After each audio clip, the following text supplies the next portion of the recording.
Hey guys, it's Joel, and today's episode is all about the big fork, the Segwit2X fork that is allegedly to happen with Bitcoin on November 16th. Well, Travis and I had already recorded this episode, and news just broke today, which is Wednesday, that the fork has been either postponed or canceled. So we asked our group what we should do to release the episode as is, because there's a lot of great content in there. It's not just about the fork, but even learning about what forks is important.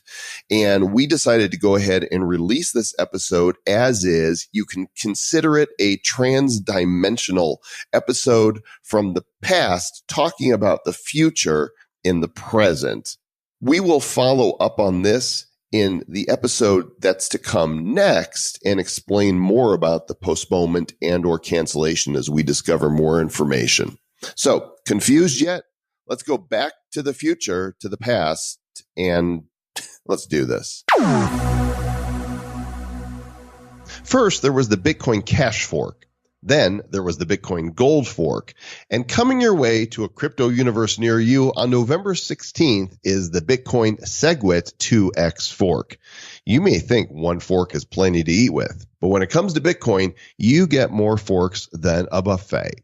In this episode, we're going to figure out what Segwit2X is all about, and we'll also talk about how an ICO fail made Travis very sad. And as long as we're on the topic of fails, how did $150 million in Ethereum get frozen? Brr. This is a packed show, and you're going to need a whole lot of forks to take it all in. Save room for dessert, because it's episode number 48 of the Bad Crypto Podcast. 5, 4, 3, 2, 1, 2, ignition. Who's bad?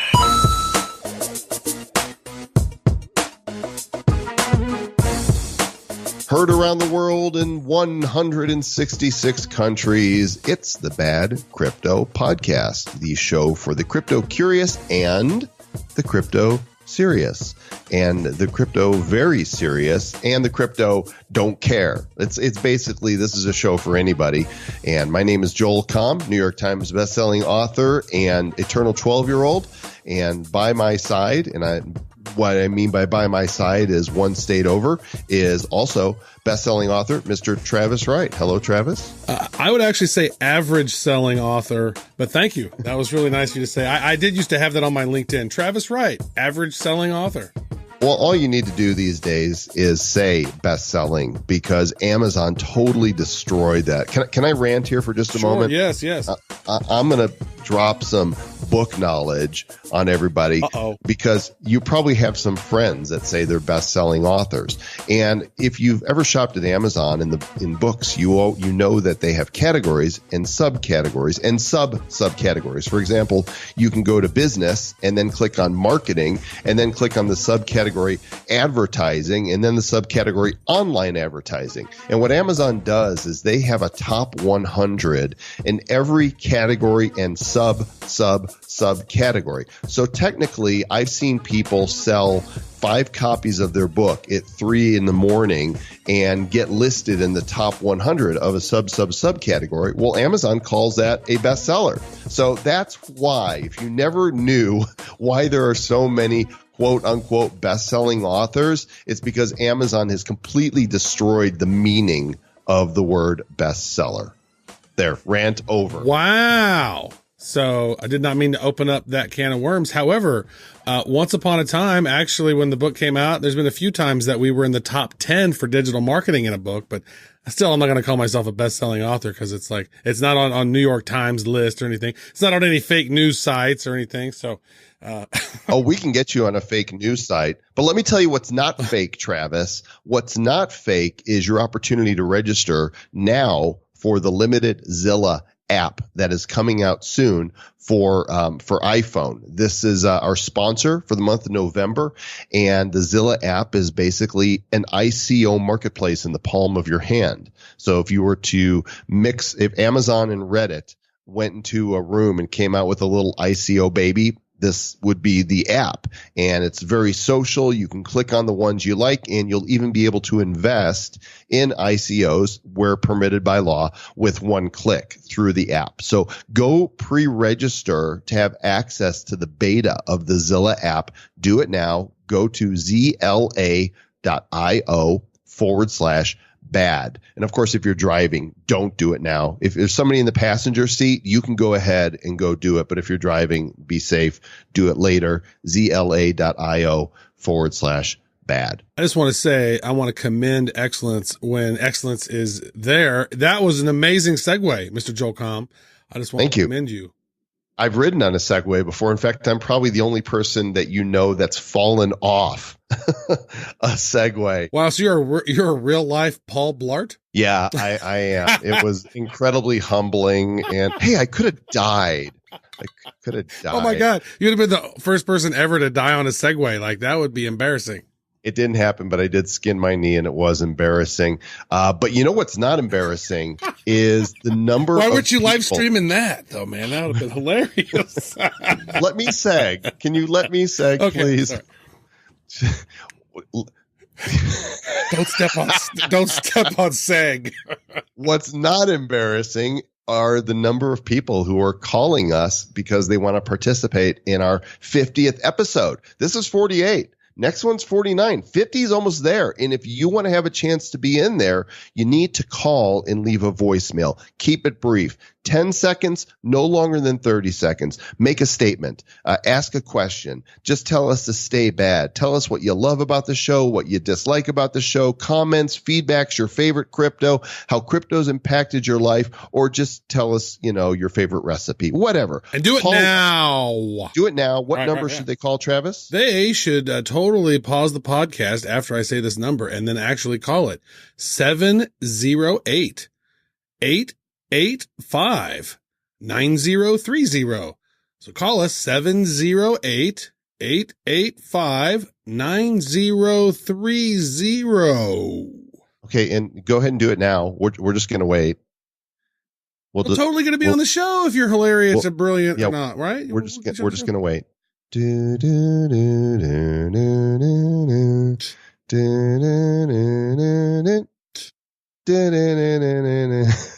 Okay. Anyway, welcome back to the show. Thank you for calling us. Oh my God, you guys. I think we're in an especially silly mood tonight. So this is going to be a fun one. Let's go to the mailbag. Bad crypto voicemail. You have one new message. Yeah, I just listened to your latest episode and you were reciting Trace Myers, what this blogger, whoever wrote this article, is a hack, according to Trace Myers. He didn't really say that. He actually Trace Myers got his own podcast, Bitcoin Knowledge. You might want to look him up. But he roasted this dude that wrote this 27,500 projection. Trace Myers does make projections, but this other guy just took it out of context. So you guys need to do some research on that because Myers is pretty peeved about it. All right. Take care. Thanks. Well, Travis, we do call ourselves the Bad Crypto Podcast because we don't know what we're talking about most of the time. That is true. We do say that. And then, although I am Travis Wright, so I am always right, however, not always accurate. Yeah. So turns out Trace actually hosts a podcast that's been around a lot longer than ours. It's called Bitcoin Knowledge Podcast. Boy, his show goes, I'm scrolling through iTunes right now. He goes back to 2008. So Trace probably, got in with all kinds of Bitcoin early. That's why they were calling him ultra rich on that article. Remember? Ultra rich. So we don't really know, and we don't know Trace. And so Trace, apologies to spreading any misinformation. We found it on the internet. We Google so people don't have to, which means we're going to encounter fake news. So our apologies to you. And we'd love to have you on the show, Trace, if you want to come on and talk to us about your early experiences with Bitcoin. When we put it out on the show, people show up. As you guys learned from the last episode, we put out there that we really wanted to talk to James Altucher, and boom, there he was. One of his people called our people, and then people being Travis and I, we got with him, people James, and we did a show full of people together. And it was magical. If you have not listened to that episode, you should listen to that one next because, we talked to this guy for about 70 minutes total I think that's about how long the podcast was.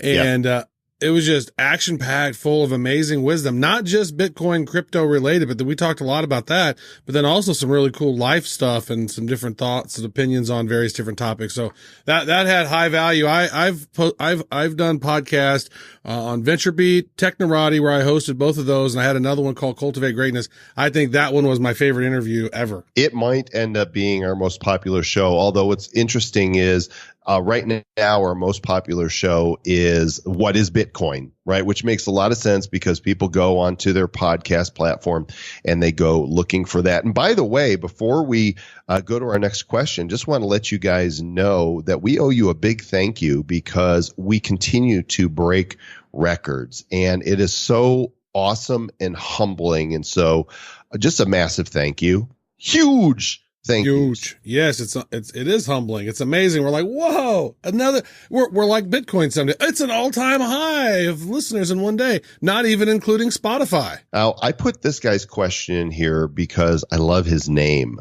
It's Egon. What now? Who do you think of when you think of Egon? I think I'm thinking of dragons. I'm thinking of like Egon the Great or something like. No. Egon was Harold Ramis's character in Ghostbusters. Okay. Nice. Yeah. And Egon wrote us via our contact form on the website, which is open for all y'all. Go to badcryptopodcast.com/contact or just click maybe it's not / but just click the contact link on the site. And that's another way you can reach us. Anyway, Egon writes, do you think Bitcoin Cash has a bright future? Some people are saying it's the real Bitcoin, but what are your thoughts on this? And for those who are coming late to the fork party and you didn't bring your own fork, Bitcoin Cash was the fork that happened, back in August, I want to say. It's, it's been fork, and it was the one that happened shortly after the show began. And as of now, I want to say it's sitting around $150. Is that, am I just making this up? I'm going to CoinMarketCap so I can see. Bitcoin sure. Cash, Bitcoin, I'm sorry. Bitcoin Gold. I was thinking Bitcoin Gold. Oh, yeah. Bitcoin Gold. So I'm bad. I'm wrong. Bitcoin Cash is at $635 right now. It went all the way up to like 800 or so when it initially forked. And then it went down as far as about 300. And now it's sitting at 636. What's your opinion on this? Does it have a bright future, Trev? Maybe we should just fork it again and call it Bitcoin Trav. That's a good idea. I like that. That sounds nice. Well, it's Bitcoin Cash. We had that conversation with Roger Ver, right? And he said he thinks Bitcoin Cash is the best one. Yeah. It goes back to Satoshi Nakamoto's vision of having fast transactions that are, they're verified quickly and whatnot. Bitcoin, some of these transactions now are becoming slower now. Now it depends. What's interesting is whenever this next one happens, there's going to be a kind of like a battle or like a tug of war for some of these miners. Like, where are the miners going to go? Are they going to go on the old Bitcoin, or are they go on Bitcoin 2X? Some of them have forked off and gone off to Bitcoin Cash. So it's almost like every time one of these happens, some of the miners end up moving over to one of those new coins. And so it may come a point where Bitcoin the transactions are slow because a lot of the miners are gone. But it's interesting. Yeah. And the bottom line is we don't know where it's going to go. I mean, we're in this with the rest of y'all and we're watching this, and we're still relatively new to all this, and even in preparing for this show, I'm like, all right, Travis, we got to sort through this and figure out what is this, Bitcoin 2X Segwit fork. What is this? What is it actually doing? And so I am still holding my Bitcoin Cash. I'm a hodler. I haven't touched it. And so I have an equal amount of Bitcoin Cash to what I had in Bitcoin at the time of the fork. And it's in my Ledger Nano. Now, Ledger does not yet support Bitcoin Gold. So I'm just letting my Bitcoin sit there, and it's there. Eventually, when the software is updated, I'll be able to go in and split my Bitcoin Gold off. That's the one that's worth about $125, $130 a coin. But as far as, the future, as speculators, If I was going to invest, okay, I'm just speaking for myself now. I don't know that I would buy Bitcoin Cash outright because I feel like the original Bitcoin is still the Bitcoin that everybody knows. And there's a reason that it is currently sitting at $7,300, with a small pullback after it went up to what, 7,600 or so. And I've kind of been expecting it to pull back more. Well, the 24-hour volume though on Bitcoin Cash, there's quite a few people putting money into it. I mean, if you look at the different markets it's happening a lot in Korea, 150 million of volume just there alone, right? So there's some other places, actually there's a bunch there in some of the other Korean exchanges. So, I mean, once those have opened up in some of those other places, it becomes popular in other different regions. So they may place more value on it because the price has gone up on Bitcoin Cash substantially here over the last, week or so. It's up to $640. Investing is pure speculation, and crypto is tricky, and don't invest what you can't afford to lose. And speaking of tricky, some information in the news about an ICO that, kind of went a little buggy. Hey, this is Jesse from New Jersey. Colin, I just heard you guys said something about a mobile crypto ICO. It just came out, called Electronium, right now at 0.05 cents US dollars. All right, stay bad. Good luck. Travis, you turned me on to Electronium a few weeks back during their ICO. You said that you really liked it. And can you explain a little bit about what it is? Well, first of all, I didn't mean to turn you on. So that is awkward. That's what Robert Palmer said. Yeah, I was going to bust in a little bit of that, but then I forgot the words. So I didn't mean to turn you on. I mean, that's the. Yeah, it is good. I didn't remember the melody, actually. The melody I could not quite place. You could have just rapped it then. Travis rap. Mm-hmm. I didn't mean to turn you on. Yo. Yeah. What's Electronium? So Electronium they had the best looking ICO website that I had ever seen. And some of the things that it was talking about seems really interesting. Like they are introducing mobile mining onto your smartphones, right? So you can actually mine for the crypto on your phone. That's one of the things they're doing.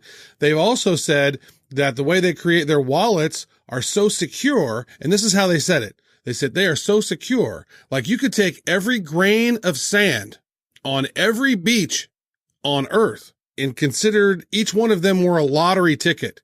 To hack Electronium, it would be like every one of those lottery tickets won the lottery at the same time. That's how hard it is to hack Electronium. And they got hacked. Well, here they had 140,000 people participate holding their tokens in this ICO. $40 million were raised. They're based in the UK, and the thing gets ready to go live to launch their site and their mobile app, and that was supposed to happen a week ago Thursday. So just so we have context for the date, this episode is coming out on the 11th of November, and their website was to be live on the 2nd of November. Now, we're recording this a few days early, so we're actually speaking now on the 7th. So things could change by then because both Travis and I are doing some traveling, so we like to get this knocked out. But as of now, we're a full 5 days into this thing, and there is on their website, when you go to the wallet, it says, "We will be back as soon as possible." They got hit with a denial of service attack, and they've basically been working all around the clock to bring this back on. But that's not the worst part, Travis. You know what the worst part is? What is the worst part?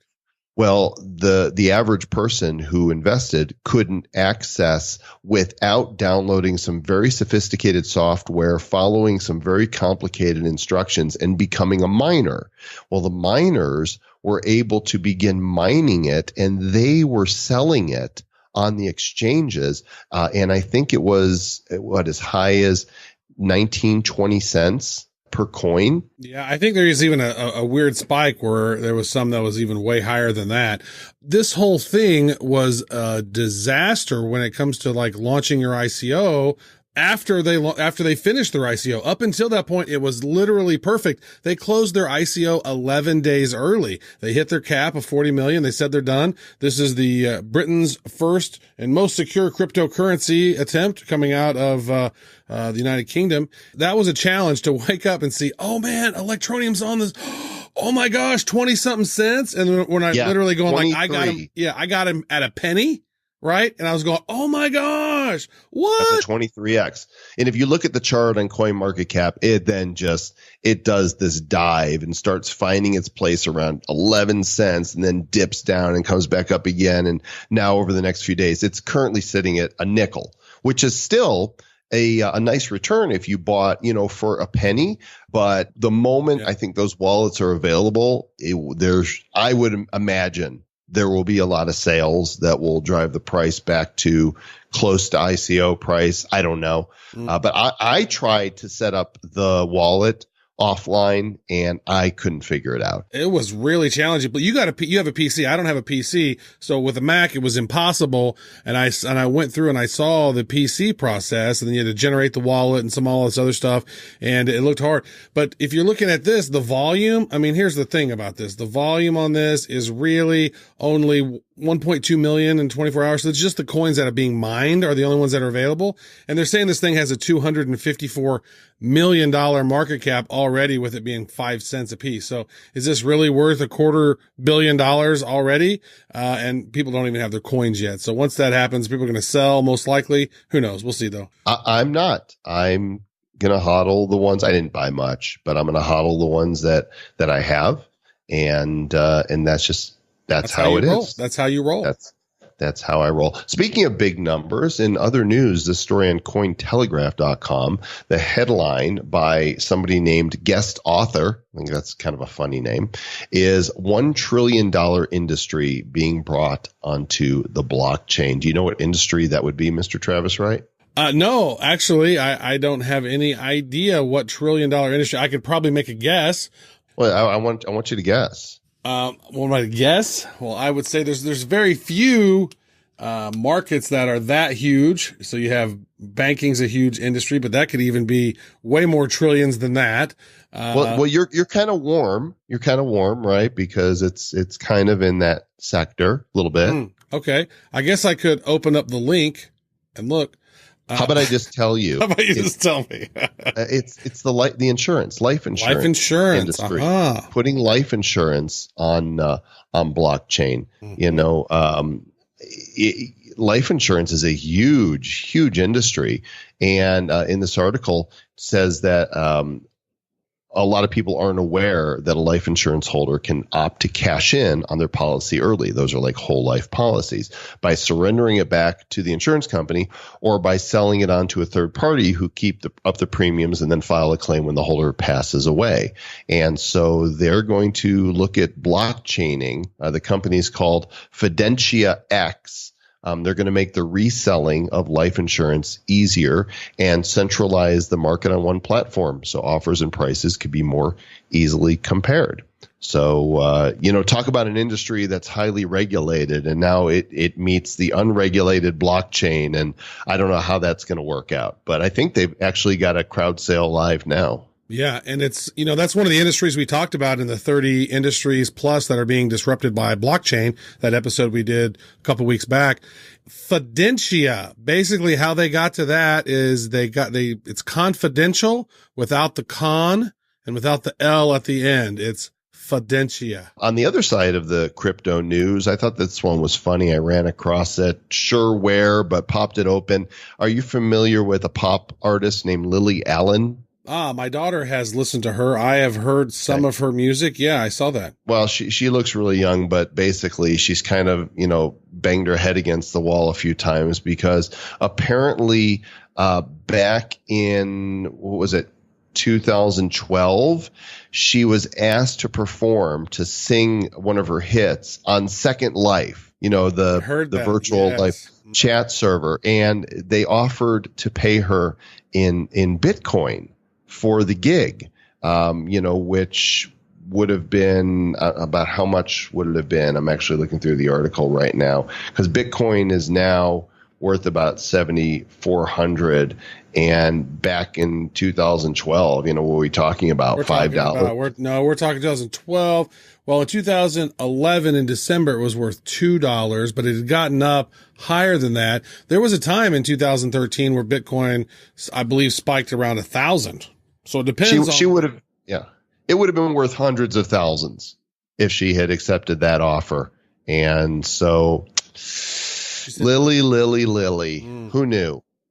There's another musical artist here that is more forward thinking than Lily was with Bitcoin. It's Bjork, or is it Bjork? Every time I see her name, or is it just Jork? It's BJ or K. BJ or K. She's not my bag. Her music, it's a little different. She's a little edgy. She's got her own vibe going. But her latest album, Utopia, which she copied from Bad Cryptopia. If you guys want to sue her, you can. Feel free. They're going to be made available. Her latest album is going to be made available through purchase with crypto. So we'll accept Bitcoin, Litecoin, Cash, and Audio Coin. So that must be a new one. I'm not familiar with it, but there you go.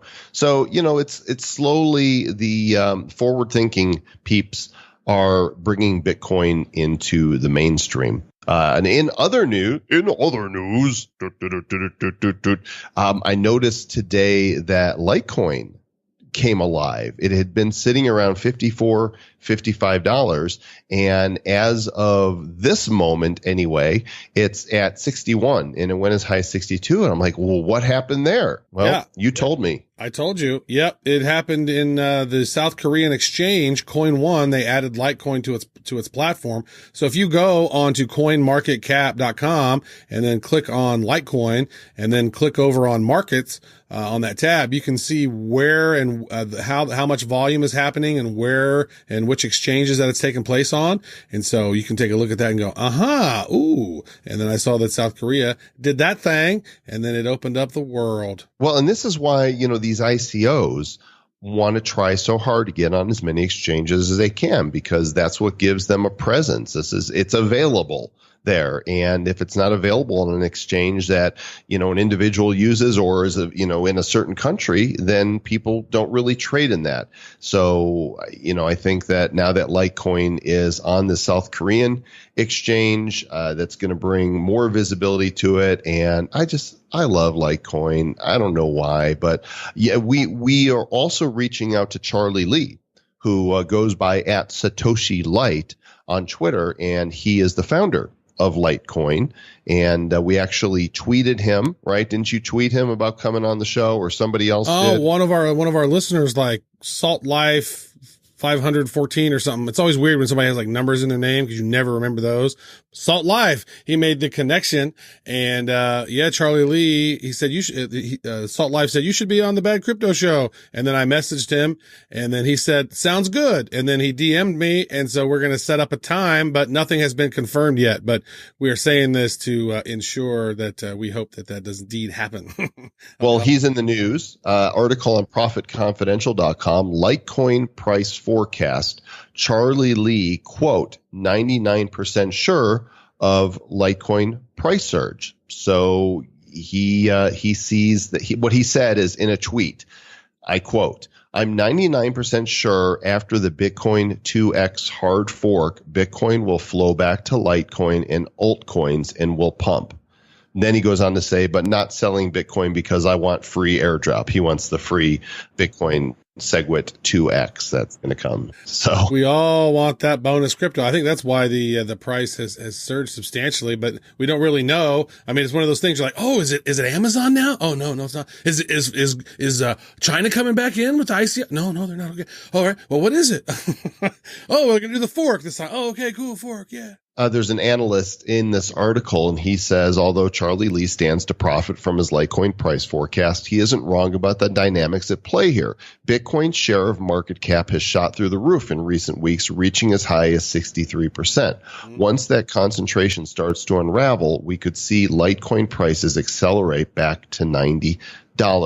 And if indeed the gold to silver ratios, which they're supposed to be, held true from Bitcoin to Litecoin, where Bitcoin is the real gold, not Bitcoin gold. Bitcoin is gold, the storage of wealth. Then Litecoin has always been thought of as the silver, and it's like a 10-to-1 ratio, which at $7,000 per Bitcoin, that would put Litecoin at 700. Now, I can't see that happening for a long time. Well, gold to silver was it was historically been a 1/16 of a ratio, and Litecoin is 1/4 of the amount. Basically, it's like 4 times as many Litecoin as there is, Bitcoin. And so you think, okay, so somewhere between 1/4 of the price and 1/16 of the price would make sense if that's truly the case, where Litecoin is the silver. But maybe it's at the point now, Ethereum is the silver. At least on pricing, it's the closest one. Well, speaking of Ethereum, our last story today talks about something that just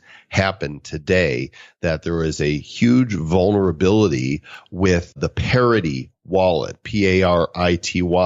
They've had problems once before with their wallets. Kind of the week that we started this show, I think Parity had that unusual hack that took place. Yep. I think the vulnerability back then was about a $30 million loss of Ethereum that was stolen. But this time, the vulnerability has frozen hundreds of millions of dollars in Ethereum in people's wallets.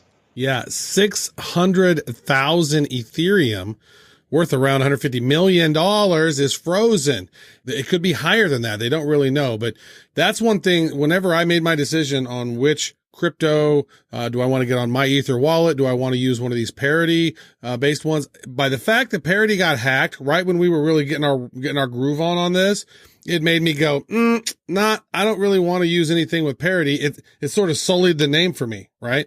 At least that's how I viewed it. And so my Ether wallet and some of these other ones might seem like a better solution, but this Parity wallet seems that's crazy. It's 2 times. That's happened twice now. Now, this is not necessarily stolen coins. The wallets are frozen, and they seem to think that all of the Ethereum are in the wallets and that they're locked. They're just looking through it to figure out. But the price did drop a little bit, but not nearly as much as I thought it would. I mean, it had been dancing just over 300. And as of right now, it's almost 297. It got down as low as 290. And honestly, with that kind of news, people, they sell on things that scare them, which of course Warren Buffett would say that's the time to buy.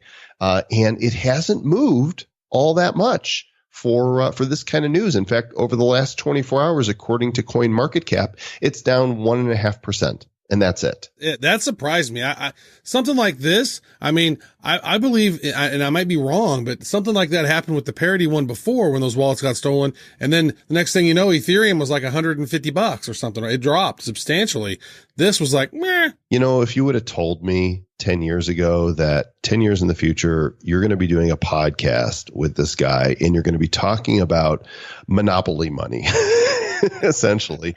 And you're going to love it. You're going to find it fascinating. And people are going to also find it fascinating and listen to you episode after episode. I mean, we have binge listeners. I love it. Thank you, especially to our binge listeners. When you call in to our voicemail and leave a message, let us know if you're a binge listener. 708-885-9030. Well, we've talked about Ethereum. We've talked about Electronium. We've talked about Litecoin. Let's get into the feature story about the latest Bitcoin fork. We are getting so many emails and questions about the upcoming fork that happens on November 16th. It is the Segregated Witness, Segwit2X fork. And we're going to try to make sense of it for you here and put you at ease about the whole thing, because this is the third fork in 3 months that we've had to do. We're used to this. Just keep bringing us the silverware. There was one in August, and then I guess one in October. Here we're in November. So, at least we didn't have one in September, but didn't we have There was an Ethereum fork, the Fork of the Month Club. The Fork of the Month. So it's first the Fork of all, of the Month. So get you. Segregated Witness is a proposal that was put forth that is a block size scaling solution. What's important about that is we see how slow Bitcoin can be. It's because there's only so much data that goes out in each block. And so the goal with Segwit is to increase the block size to make Bitcoin faster. Yeah, and so Segwit2X, they are seeking to upgrade Bitcoin in a couple of different ways. So yeah, they are wanting to make the block size, to 2 megabytes up from 1 megabyte today. But they also want to, enact this code optimization, segregated. It's going to alter how some of the data is stored on the network, as well as creating a long-term timeline to increase the network's block size to 2 megabytes. This is complicated stuff. And not only is it complicated technically, but there are as many debates about Segwit and these forks as there are varieties of political opinions. I mean, you have people on both sides saying, we're right, you're wrong, and this is why. And then you have the other side, we're right and you're wrong. The thing that we want to really bring home today is, first of all, that I believe almost all places that you're holding Bitcoin, you will be able to get the forked Segwit2X coin as well. And we're going to go through some of the places that happens, and we're going to link to it in the show notes as well, so you can check and make sure that where you're holding, you'll be able to get your basically free money.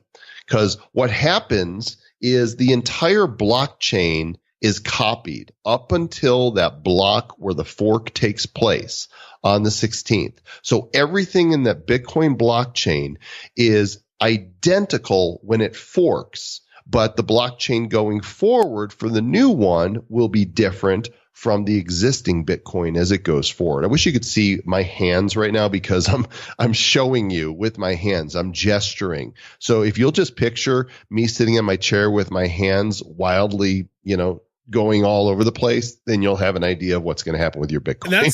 That sounded really good. It sounded like almost like we knew what we were talking about there. So that's great. But that's one of those things is that, anybody can fork Bitcoin anytime. That's one of the things that some of these other coins, like Litecoin, is a Bitcoin fork, right? But not every one of these, or it's used off of the Bitcoin fork, right? It's off of that blockchain. So this has happened multiple times throughout in the history, but they haven't been, branding them as a different version of the same Bitcoin, right? So that's why all of these forks are confusing, especially when somebody who was just getting into the game, they're like, okay, Bitcoin and Bitcoin Gold and Bitcoin Cash. Well, what is that? Oh, look, I can buy a Bitcoin Gold for $1 or $150. Look at this, right? So who knows? It's a wild thing, but there are some of the people who affiliated with this and they support it. And there's a full list of supporters on the link on our show notes. But most of the network's larger mining pools, they are in favor of Segwit2X. Bitcoin startups like Coinbase, BitPay, and blockchain.info, they seem to support it, at least according to this article on CoinDesk. It could be fake news. Some of the former lead maintainer of Bitcoin Core, Gavin Andreessen, he is also, he thinks this is a good idea.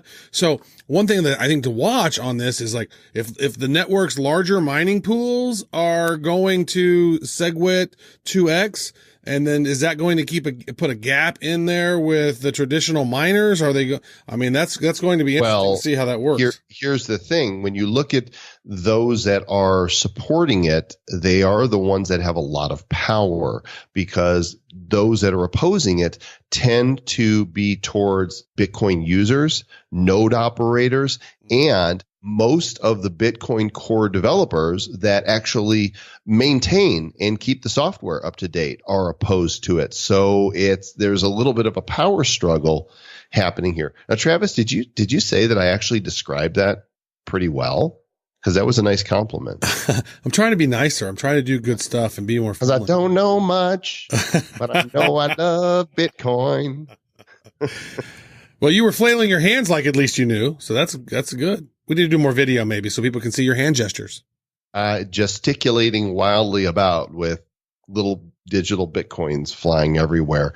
So there's statements that are coming out from some of the exchanges. For example, one of the larger exchanges is Bittrex, and they're saying that Bitcoin will remain as Bitcoin, BTC. So the original blockchain will be untouched. And the quote that they have is, in the event of a chain split, BTC will remain the existing Bitcoin chain with 1 megabyte blocks until the industry and ecosystem demonstrate a clear chain preference for Bitcoin. Bittrex will take all reasonable steps to ensure that customer funds can be preserved on both chains and make all reasonable attempts to credit our users' chain split tokens.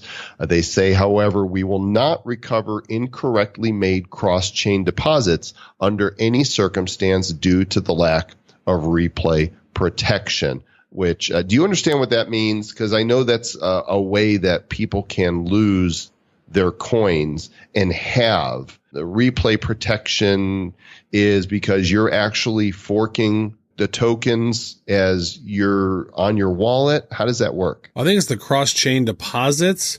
And so that's like you're trying to deposit one-on-one and get one coin, but you do it in the wrong place. I don't know. I just think that what I would suggest, because I don't really fully understand that either, is that maybe just don't buy any new Bitcoin right before the fork, maybe, or like when it's happening, when the fork is, buy it before. If you want to get in and get Bitcoin before, don't do it on the 16th, because that might not be a good idea. There's this article in Bitcoin Magazine that lists how some of them are handling this. Like Bitfinex is saying that the original chain is BTC. That's how we know Bitcoin. But the Segwit2X chain will be listed under the symbol B2X. And some of them are, they might use other symbols. I think B2X is going to be what most of them are going to use. BitMEX is saying the original chain is BTC, and they are not listing coins on the Segwit2X channel or offering any support. There's a whole lot of them. Number 4 is interesting because GDAX says hash power decides which chain is BTC. So maybe 90% of the hash power goes over to this new one. Well, then according to GDAX, that's the one that's going to be BTC. But you'll have the same amount of those, though.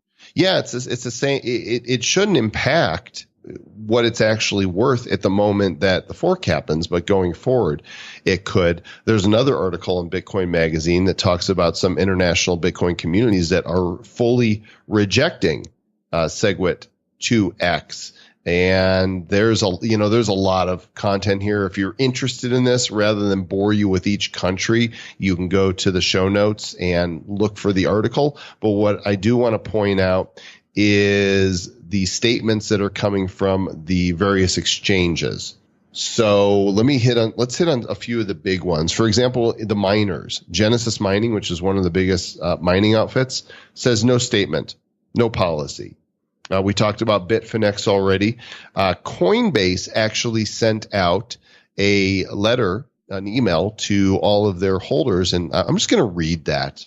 This is kind of like a bedtime story, okay? I want you to picture some children's illustrations here, and I'm going to read this like Thank you, Grandpa Joel. It's going to be like a Dr. Seuss book, okay? Very nice, very nice. We wanted to remind you that the upcoming Bitcoin Segwit2X fork is projected to take place on November 16th and will result in 2 Bitcoin blockchains. Oh, the places you'll go. Oh, the places your Bitcoin will go. So they say following the fork, here's the info. Any user storing Bitcoin on Coinbase at the time of the fork will be credited with an equal amount of the new Bitcoin 2X asset on the Bitcoin 2X blockchain. No action is required. Will automatically credit your account. So if you've got 5 Bitcoin, you'll still have your 5 Bitcoin and 5 Bitcoin 2X. Coinbase users will be able to trade both Bitcoin and Bitcoin 2X shortly after the fork. Coinbase will disable buys, sells, sends, and receives approximately 24 hours before the fork and then re-enable them following the fork once it's safe to do so. So if you need access to your Bitcoin before the fork and it's on Coinbase, then you might want to pull it. Our Shift debit cards from our crypto on Coinbase, they won't work that day. Have to use regular fiat money. I got my Shift card today, by the way. In Nice. fact, I think what I'll do is I'll take a picture and we can post it in the show notes of me holding my Shift card. And you could do one of yours as well. We'll be double shifty. My first purchase was of gas at the gas station. Nice.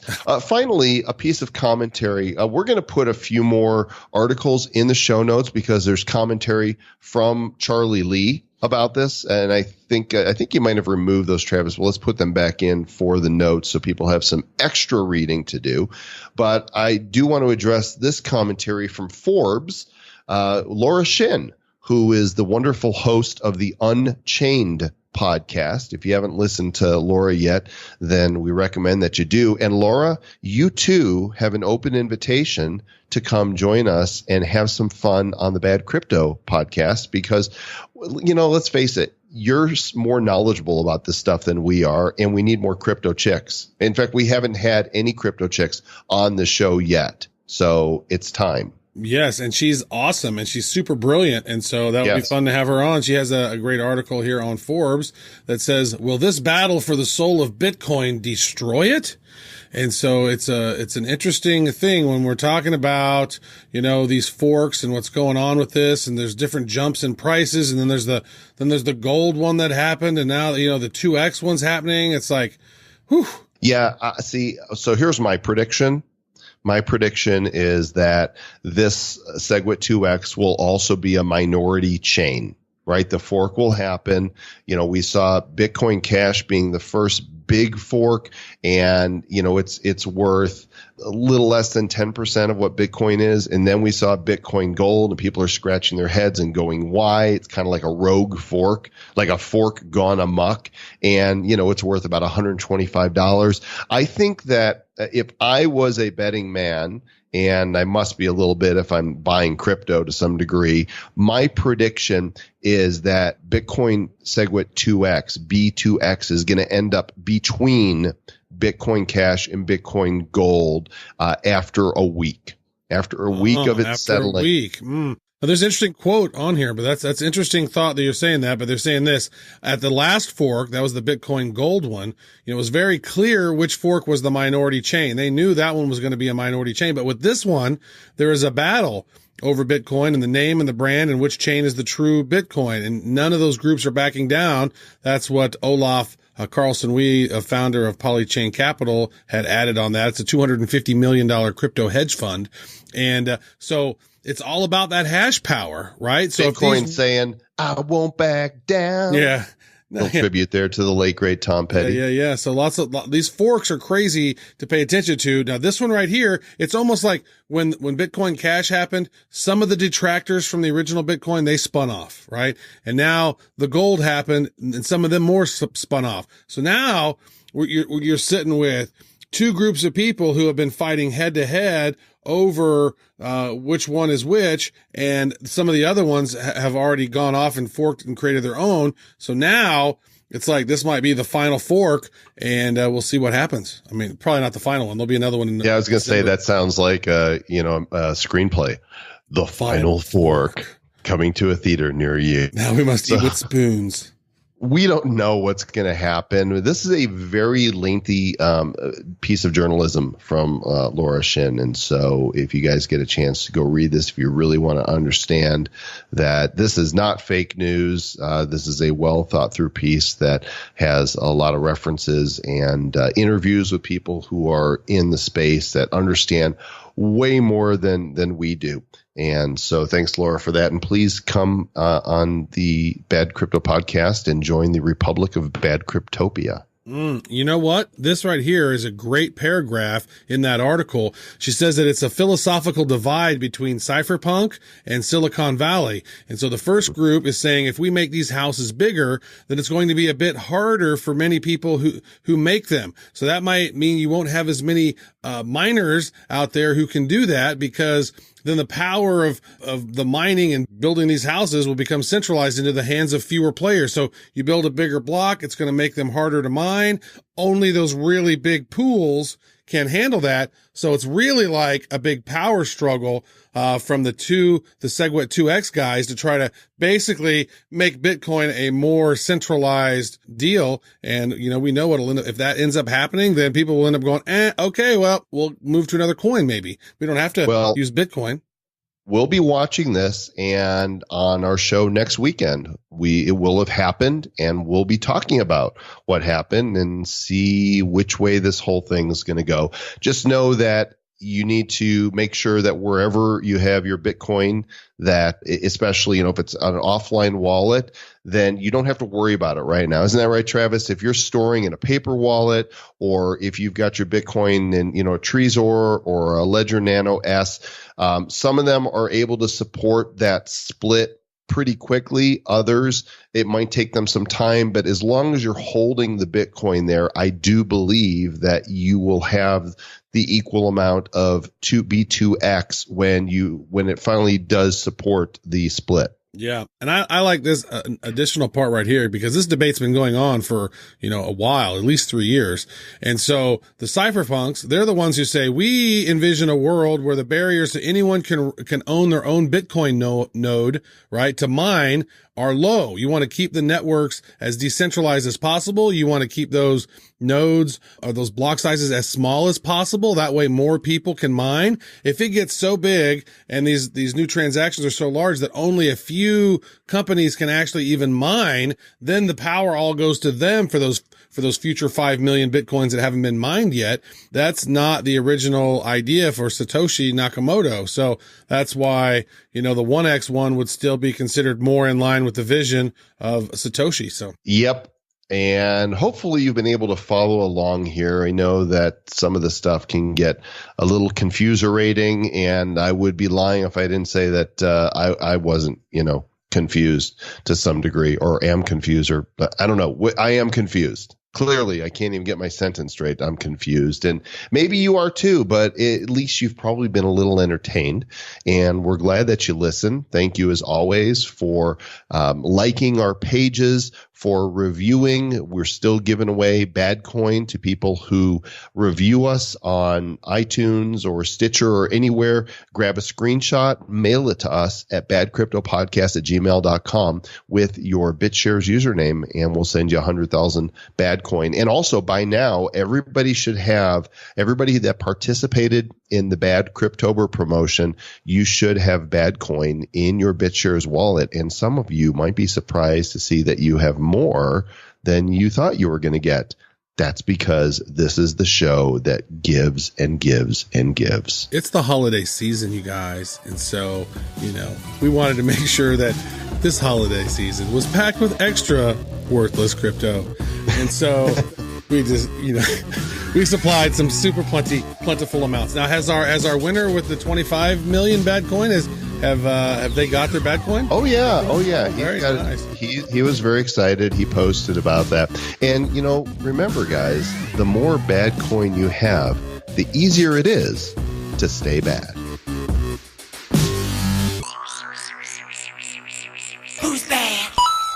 The Bad Crypto Podcast is a production of Bad Crypto LLC. The content of the show, the videos, and the website is provided for educational, informational, and entertainment purposes only. It's not intended to be and does not constitute financial, investment, or trading advice of any kind. You shouldn't make any decisions as to finances, investing, trading, or anything else based on this information without undertaking independent due diligence and consultation with a professional financial advisor.